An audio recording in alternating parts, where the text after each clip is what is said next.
Welcome to Nightmare Vault. The untold masterpiece. A world of true horror tale.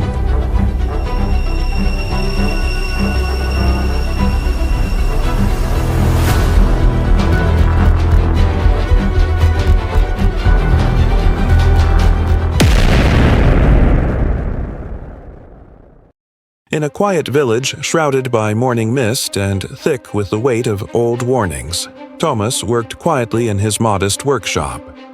The village, nestled between rolling hills and dense woods, was a place where tradition held firm, and tales passed from elder to child like treasured heirlooms. The air was thick with stories of curses and ancient pacts, whispered beneath breath in candlelit rooms.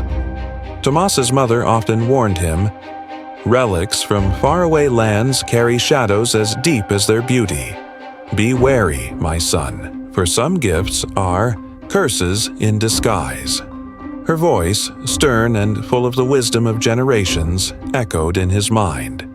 The village elders spoke of the Venetian mirror, an object that held more than mere reflection, something that had once brought ruin to those who dared possess it.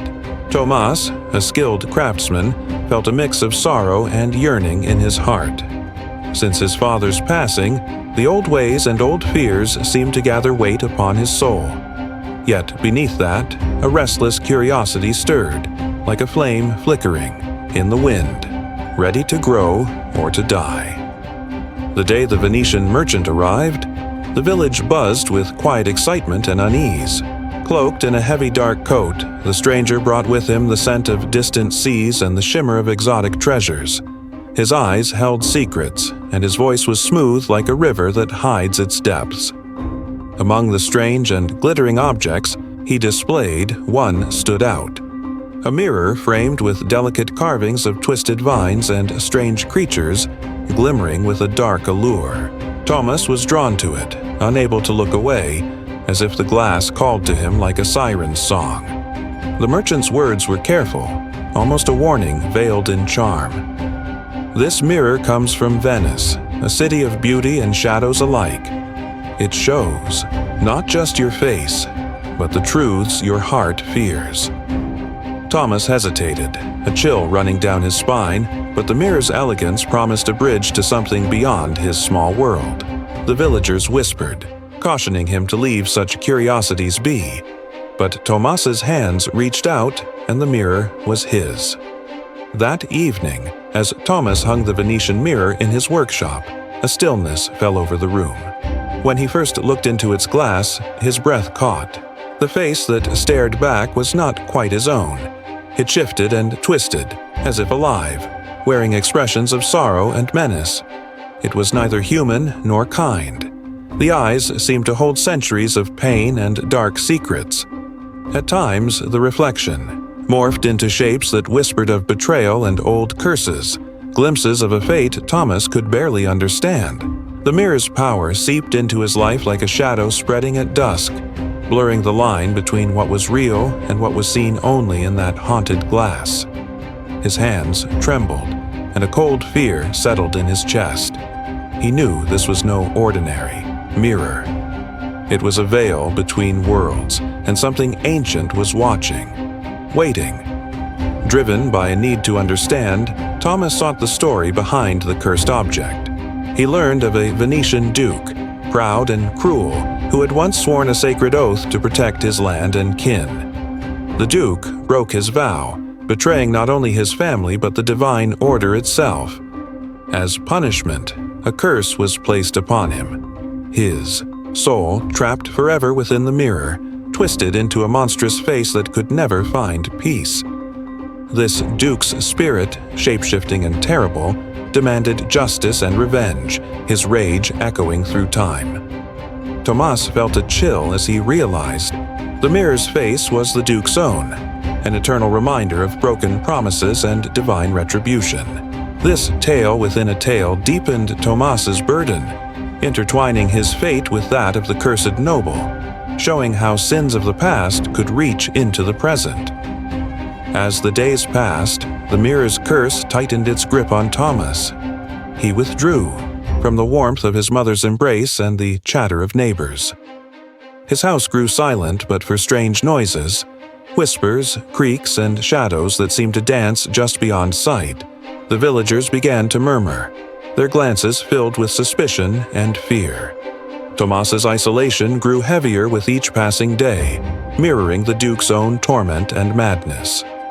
Inside, Tomas wrestled with guilt and fear, the mirror reflecting not only the Duke's broken soul but his own fractured family ties, jealousies, unspoken resentments, and silent wounds. His heart ached with the weight of this doubled curse, one of blood and glass, of past and present sins, pulling him ever closer to ruin. Desperate for guidance, Thomas sought out the village hermit, a figure cloaked in mystery and ancient wisdom.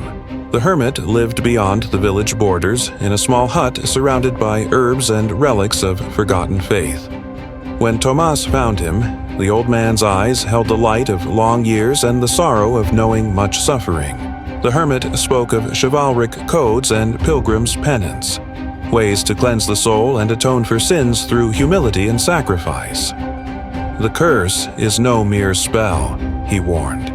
It is a trial, a journey toward redemption. You must face the darkness within and without, bear your burdens like a true knight bearing his chain, and seek the grace of forgiveness. The hermit's counsel gave Thomas a fragile hope, a path shrouded in danger but lit by the promise of honor and renewal. Tomas's quest led him through shadowed forests and crumbling ruins to an ancient chapel, where the Duke's spirit awaited.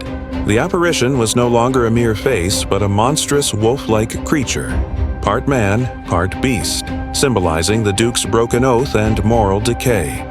Chains rattled in the air like the echoes of feudal justice, and swords gleamed coldly in spectral light, each a symbol of Tomas's failures and the ancestral sins he bore. The spirit's voice was both howl and lament, testing Tomas's courage and resolve. In a harrowing trial, Tomas was dragged through visions of doom, the Duke's family shattered, the village suffering under a cloud of despair, and his own destruction looming. This supernatural court demanded more than bravery. It demanded honesty, confession, and the willingness to change. At the trial's peak, Tomas faced a choice: to give in to despair and eternal torment, or to seek redemption through humility and acceptance. His heart wavered, heavy with fear and regret, but in that dark moment, he found strength. "I am no perfect man," he confessed aloud, "but I will bear my sins and those of my family. I choose the path of penance, not pride." The spirit's monstrous form faltered, and a silence fell like a shroud. Thomas's pledge to walk the pilgrim's path was the first step toward breaking the curse and healing the wounds that bound him. This script captures the deep drama, vivid imagery, moral lessons, and cultural depth of European tales. It highlights Tomas's emotional journey, the haunting curse, and the profound themes of redemption, family, and honor in a style accessible to an 8th grade or middle-class audience. Tomas found himself unable to tear his gaze from the Venetian mirror that hung heavily in his chamber. Day and night, the shifting face within it beckoned him closer, a torment as cruel as it was captivating. It was not merely a reflection, it was a living canvas of sorrow, betrayal, and ancient torment that twisted and changed with a slow, dreadful grace. Sometimes the eyes glowed with a bitter fury. Other times they brimmed with endless regret. "What are you?" Thomas whispered to the glass, heart pounding, yet unable to look away. The mirror seemed to weave a spell around him, a fragile thread binding man and cursed fate. Each hour spent in its presence drew him deeper into a web of fear and fascination, until the line between his own soul and that trapped inside blurred like mist on a cold morning. He felt the weight of unseen chains pulling him toward a destiny he both feared and could not escape.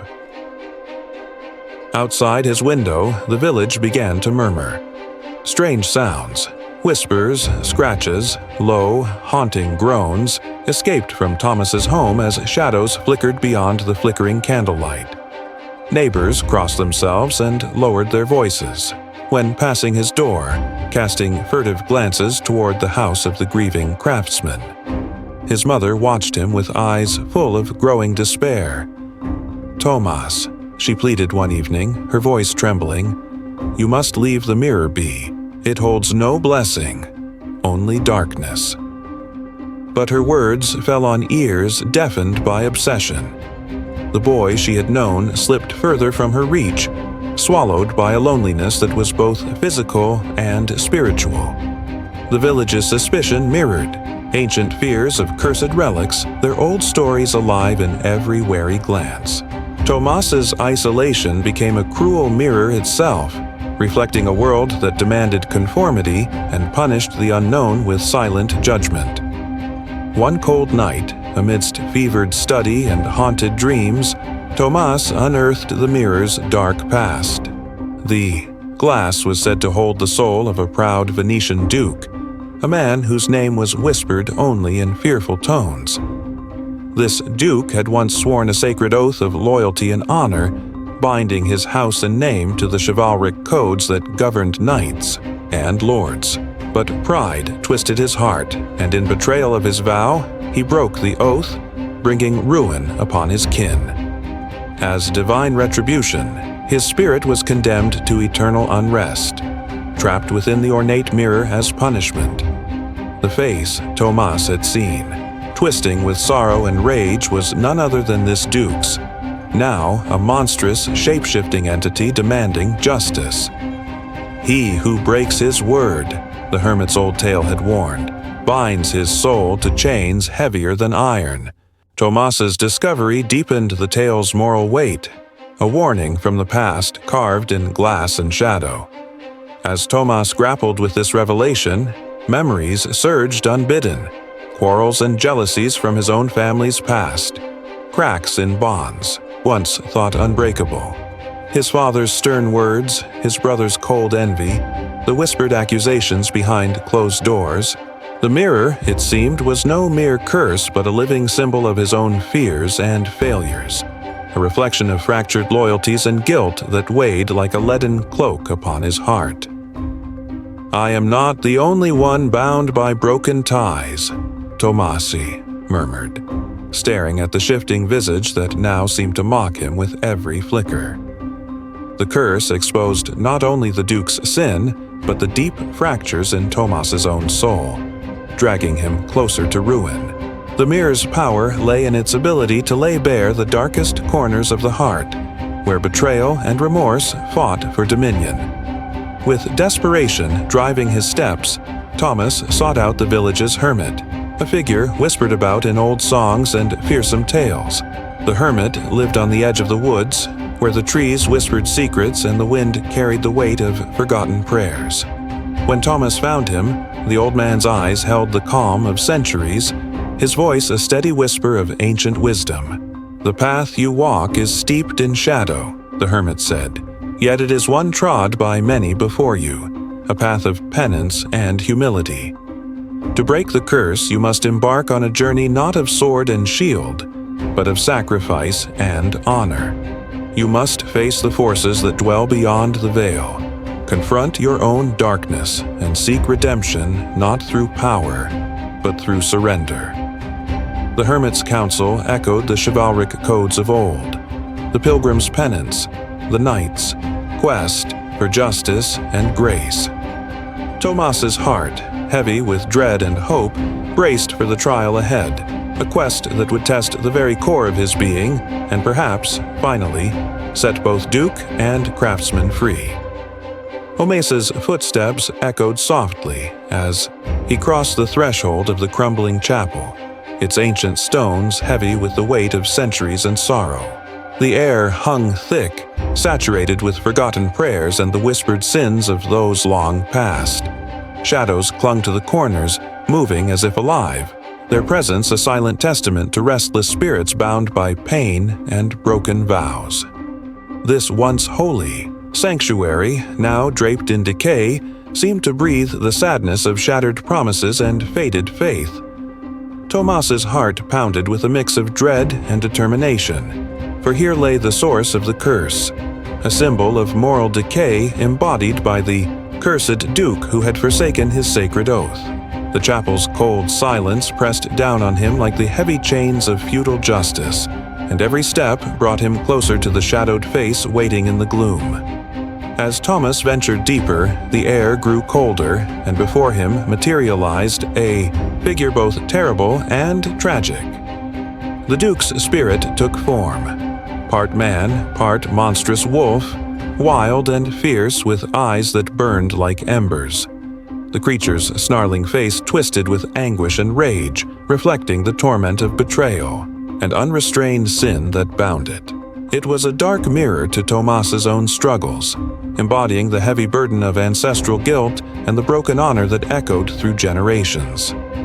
The wolf's growl resonated deep in Tomas's chest, stirring fears and memories long buried. "I am bound by blood and broken vows," the spirit's voice rumbled, "and you carry my shame within you." Tomas faced not just a specter, but a living symbol of the sins he sought to undo. The air shimmered as an ancient trial began, steeped in symbolism and old rites. Chains, heavy and cold, appeared, wrapping around Tomas's wrists and ankles, representing the sins he had inherited and the feudal chains of duty and guilt. Swords of gleaming steel hovered before him, their edges sharp with the promise of harsh but necessary justice. The spirit moved with a solemn grace, enforcing a justice that was both ruthless and merciful, echoing medieval customs where honor and punishment walked hand in hand. Tomas's heart clenched as he faced not only the Duke but the burden of generations, each sin a link in the chain he now bore. The trial tested his resolve, forcing him to reckon with his family's fractured past and the price of betrayal. Suddenly, Thomas was plunged into visions dark and vivid. He saw the Duke's family torn apart by greed and hatred, their legacy bleeding into the village around him. He witnessed neighbors suffering under the weight of fear and suspicion, crops failing, and laughter fading into silence. Then, terrifyingly, he glimpsed his own possible downfall, a fate entwined with the Duke's curse and his own failings. The images twisted and turned, pushing Tomas to the edge of despair, stirring a tempest of guilt and sorrow deep within his soul.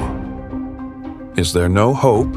he whispered, voice trembling as the visions threatened to consume him. Yet, amid the doom, a faint ember of courage flickered, an ember he knew he must tend if he were to survive.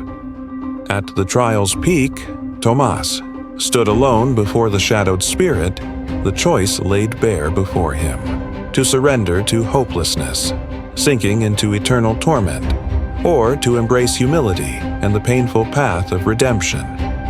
The weight of centuries pressed down, but in his heart, Tomas felt a stirring, a call to honor the sacred traditions and heal the wounds that bound him and his family. "I accept this burden," he said quietly, voice steady with newfound resolve. "Not for glory, but for justice, for those I love, and for the peace of all." In that moment of profound catharsis, Tomas stepped forward, choosing the path of sacrifice and healing over despair, embracing the chivalric code that bound the past to the future and promising to break the curse through honor and love. As the first pale light of dawn slipped softly through the narrow window of Tomas's chamber, a quiet stillness filled the room. He stirred, blinking against the gentle glow, and looked toward the Venetian mirror that had haunted him so long. The monstrous face that once twisted cruelly in the glass was gone. Instead, his own reflection stared back, calm, clear, and unburdened. The soul within him, once heavy with despair and guilt, now felt lighter, humbled by the trials endured and freed from the dark curse that had clung like iron chains. Tomas breathed deeply, feeling the weight of shadows lift, as if the very dawn had cleansed his spirit and begun a new chapter of peace and hope. With deliberate care, Tomas reached out and closed the heavy Venetian mirror. The ancient glass seemed to sigh beneath his touch, no longer a gateway to torment but a symbol of something far greater, of forgiveness and reconciliation. The curse was broken not by swords or fury, but by the quiet strength of mercy and the healing of wounds long buried beneath pride and silence. Tomas whispered to himself, "It is not vengeance that saves, but the courage to forgive." That simple act sealed the end of darkness, marking a turning point where past grudges were laid to rest, and new bonds could grow from the soil of grace. Returning to the village, Tomas carried with him a heart reshaped by humility and understanding. His mother's eyes, once clouded by sorrow, now gleamed with cautious hope as he stepped back among them. He moved through the familiar paths not as a stranger bound by shame, but as a man ready to mend what had been broken. Familial ties, community trust, and the delicate web of tradition. Tomas embraced the village's customs anew, no longer as chains that enslaved him, but as roots grounding his renewed spirit. Each gesture and word wove him deeper into the fabric of his people, blending the old with the promise of a future healed and whole. The village itself began to awaken from the long shadow of fear and suspicion. Slowly, whispers of Tomas's journey spread, tales told in hushed tones by hearth fires and in the market square, becoming a quiet emblem of courage and redemption. The people, once burdened by dread, found a new strength in his example. Like the gentle light of dawn stretching across the fields, Tomas's story brought a steady calm, a reminder that even the deepest wounds can heal with time, patience, and grace. In the end, the tale carried the timeless truth of European lore, that justice and lasting peace do not spring from pride or revenge, but from the courage to face one's faults with humility and the wisdom to honor the lessons of those who came before. Tomas's journey became a beacon, an eternal reminder that true redemption is found not in outward conquest, but in the inward path toward grace, forgiveness, and the gentle power of the human heart.